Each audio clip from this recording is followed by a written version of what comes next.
제가 되게 좋아하는 애니메이션 중에 쿵푸 팬더라고 있습니다. 쿵푸 그렇죠. 팬더가 1편, 2편, 3편까지 나와 있는 걸로 알고 있는데 1, 2, 3편에서 가장 또 중요한 인물 중에 하나가 마스터 우그웨이라고 하는 그 거북, 나이 많은 거북이고 우그웨이가 하는 말 중에 그런 말이 있습니다. 내가 모든 걸 통제할 수 있다라고 하는 환상을 버려라. 내가 아무리 모든 걸 통제하고 싶어도 이 복숭아 나무를 심으면 그게 살구가 열리는 게 아니고 복숭아가 열릴 거고, 그리고 때가 되면은 아무리 내가 꽃을 빨리 피게 하고 싶어도 때가 돼야지 꽃이 피는 거고, 그리고 열매를 빨리 맺어가지고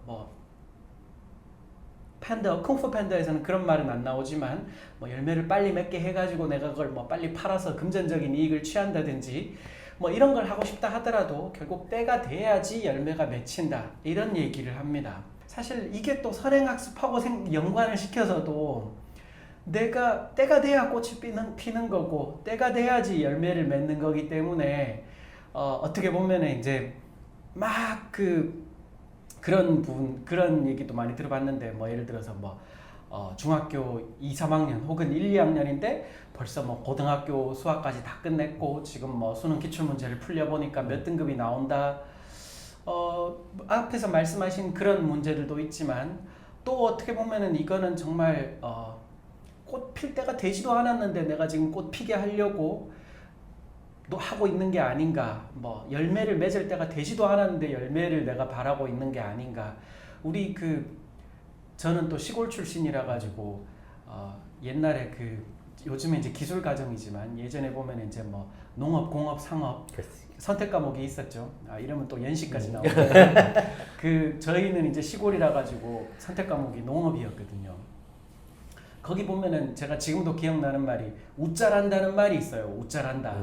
네. 선행 자체가 이제 우짜라는 게 되게 위험한 게 뭐냐 하면은 크기만 크고 병충해 똑바로 견뎌내질 못하는 그런 상황이 되는 그런 상황이 되는 건데, 지금 이제 우짜라는 상황을 만들게 되는 거고, 이거는 이제 쿵푸 팬더에 나오는 것처럼 이게 순리대로 때가 돼야지 되는 그런 게 있는데 그거를 막 이렇게 한다고 해서 결국 결과적으로는 그냥 웃자라는 결과가 나타나는 게 아닌가, 이런 생각도 들었습니다. 예, 이 얘기 이제 덧붙여서 얘기를 하자면 우리가 이제 조장이란 말이 있죠. 그 조장이란 말이 예를 들어서 보통은 안 좋은 분위기로 공포 분위기 조장 이런 식으로 쓰여 있는데, 한자를 보면 도울 조자에 크게 자랄 장자예요. 그러니까 잘하는 걸 도운다는 얘기죠. 이게 왜 안 좋은 의미로 쓰이느냐? 고사의 대목이 그거예요. 어느 날 농부가 밭에 열심히 뻘뻘 일을 하고 왔다라는 거예요. 가족들이 그 사람이 능력이 없는 거 아는데 뭔가를 열심히 일하고 와서 불안해서 뭐 하고 오셨습니까? 그랬더니 우리 벼가 자라는 걸 내가 도우고 왔어, 이런 거예요. 그래서 이게 뭔 소린가? 그러니까 이제 가서 벼가 자라는 게 답답하니까 조금씩 당겨서 위로 올려준 거죠, 이렇게.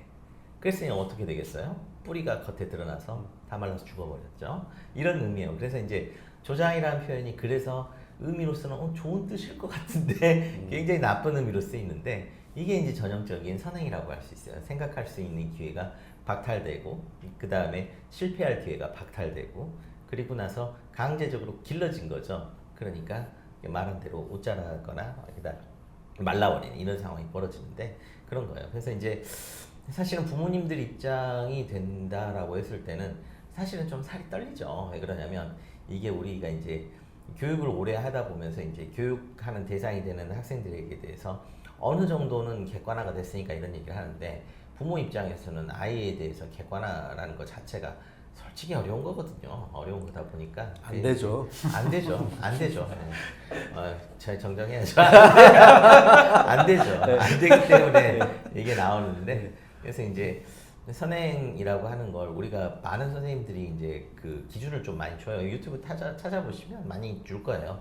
예를 들어서 이제 아까 얘기한 대로 이제 정례적으로 되다 보니까 학원을 가면 어느 정도 선행을 하고, 어느 학원이든 반 학기 선행 정도는 기본적으로 하고요.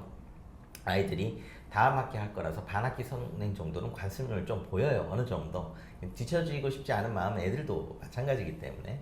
근데 뭐 1년 정도 선행은 아주 특별한 경우가 아니면 하지 않도록 권하는 것 맞고요. 그 다음에 1년 이상 선행의 경우에는 많은 선생님들이 현행, 아까 얘기한 대로 겉핥기식 그 선행은 어차피 실패하기 때문에, 그래서 현행의 그 교과 자체를 80에서 90%까지 마스터한 애들만 그 다음 해 걸 선행으로 하는 걸로 이렇게 얘기를 하는 경우가 되게 많고요. 이제 고등부 선생님들한테 가면 아주 단호합니다. 그냥 네 학년 거나 잘해. 고등부를 가르쳐 보니 서울대 가는 애들이 선행 2, 3년씩 한 애들이 아니더라고, 뭐 이런 거예요. 그래서 그런 애들이 오히려 못하는 이유에 대해서 이제 많은 선생님들도 고민을 하다 보니까 이제 그런 얘기들을 하게 되는 거죠. 그래서 저희가 이제 말씀드린 것처럼 이제 선행이라고 하는 것 자체가 어차피 가건물처럼 아주 제대로 지어진 게 아닐 거라는 생각을 꼭 하셔야 되는 거고요. 가급적이면 우리 애가 매우 특별하지 않을 거라는 생각을 먼저 하시는 것이 제일일 것 같아요. 그냥 우리 애가 평범한 것보다 조금 더 나을 수도 있고 평범한 것보다 조금 더 못할 수도 있어요. 그리고 이제 나이대별로 우리 애가 지금 잘 자랄 수도 있고요. 그 다음에 뭐 초등학교 6학년 때 이미 뭐 수능 1등급 찍었는데 그 다음부터 슬럼프 와서 이제 개박살 나기 시작하는 경우도 있고요. 그 다음 아까 얘기 안 했지만 선행을 할 때 이제 어린 시기에 굉장히 많은 푸시를 한단 말이죠. 그렇게 되면 나중에 애들이 사춘기는 항상 번아웃하고 같이 옵니다.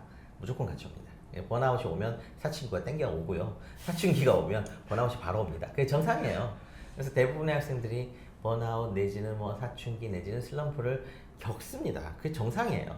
그래서 이제 그런 시기에 어떻게 해결해 나갈 건지, 푸시를 많이 했더라도 정말 그 애들한테 선행 많이 시켜라, 그 푸시해라 막 이런 얘기하는 선생님들조차도 유튜브 보니까 자기 애가 슬럼프, 번아웃하고 사춘기가 왔을 때 진짜 힘들었는데 그때 학원 10개, 전 깜짝 놀랐어요. 중학교 때 10개 하고 있었는데 그걸 3개까지 줄였다는 데에서도 또 한 번 깜짝 놀랐어요. 10개씩이나 하던 엄마가 3개까지 줄일 때 그 마음속에 그 미어지는 그 마음 할 건데, 잘 듣던 애가 이제 안 돼서 그렇게 3개까지 줄이던 그런 것까지도 얘기하는 거 보면서 그래, 이제 이럴 때 좀 현명하게 엄마들 해주시면 그나마 덜 큰 문제가 생기지 않을까, 뭐 이런 얘기들 하고 있는 것 같아요. 그래서 이제 결론 한번 한 줄 정도로 요약을 하자면 어떻게 할까요? 뭐 많은 어머니들에게 선행을 요약해 주세요 그러면 대부분 필요하기다 뭐 이런 거 하시거든요. 그 애가 관심 있어 하면 시켜야죠. 그렇죠. 그것들은. 그러니까 관심 있어 하는지 아니면 엄마의 욕심인지 그것 정도만 분명하게 좀 구분이 된다고 한다면 그건 좋다고 생각합니다. 이게 참 그게 진짜 부모로서는 운이 좋은 거예요. 애가 좋아하는 게 있다는 거. 요즘은 없거든요. 게임 말고. 게임 말고. 근데 물론 이제 이건 조금 확장해서 얘기하는 건데 저는 게임도 그 중에 하나의 가능성을 생각해야 된다고 생각해요. 왜냐면 그 관련 컨텐츠로 지금 흔한 말로 뭐 연봉에 몇 배씩 벌어들이는 애들이 흔하거든요. 그래서 저는 그것도 옵션 안에 들어가야 된다고 생각해요. 근데 이건 있어요. 애가 게임을 너무 좋아하니까 게임으로 아예 그냥 그쪽으로 진로를 잡아서 그쪽으로 한번 공부를 제대로 시켜보자 그랬더니 애가 게임을 안 하더라고요. 그게 그러니까 이런 거죠. 그게 학습이 되고 목표가 되는 순간 걔는 너무 힘든 거예요. 그러니까 게임을 끊어버리더라고요. 그래서 이거가 공부의 특성이 아닐까. 푸시에서 아이가 힘들면, 그러니까 이제 게임도 저는 그 아이의 진로의 하나의 그 옵션이라고 저는 생각을 합니다. 그래서 그거라도 발견을 한다면, 그러니까 이제 막 이 공부하기 싫어서 게임하는 거 말고 이게 이제 나는 좋고 이것에 뭔가를 걸어볼 수 있는 그런 거라면 그것도 나는 복이라고 생각을 해요. 그래서 그런 거 하나 밝혀지면 좀 좋겠죠. 이제 저는 그렇게 생각해요. 선행은 최소로 할수록 좋다라고 저는 생각을 해요. 그래서 엄마들한테 아주 특별한 케이스가 아니면 정말 최소로 하자. 그게 그나마 덜 문제가 생길 수 있다. 이런 얘기를 말씀을 드려요. 그래서 선행은 가급적 최소한 이렇게 이제 정리를 하고 싶어요. 저도 이제 비슷한 생각이고요. 그리고 이제 특히 이제 선행의 문제점이 어떤 과정을 무시하고 결과에만 집착하게 만드는 그런 문제가 있다 보니까 어떻게 보면 이제 그 중간 과정을 생략하고 결과만 놓고 그걸 외우고 그거를 어떻게 보면은 선행을 너무 일찍부터 하게 되면은 그게 당연한 공부 방법이라고 학생한테 이렇게 각인을 시키는 아주 부정적인 예, 그런 게 있고 특히 이제 그게 어디서만 그런 어떤 선행의 폐해라고 하는 게 그러면은 어디서 더 크게 나타날 수밖에 없느냐? 과정이 중요한 이제 수학이나 과학 관련 과목들, 수학 과학 쪽이 훨씬 더 이제 선행의 폐해가 많이 나타나겠죠. 그렇죠. 네.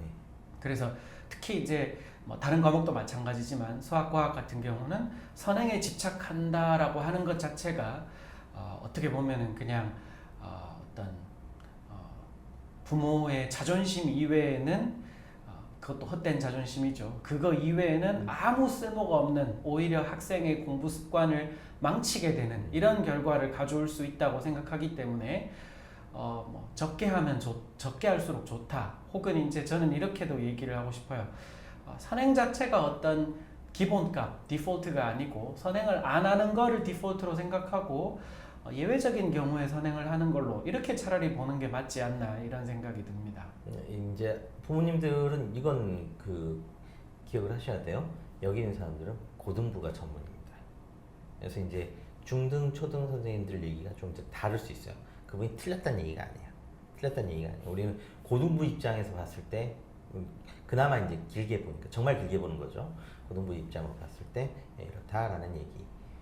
뭐 이 정도 될 것 같습니다.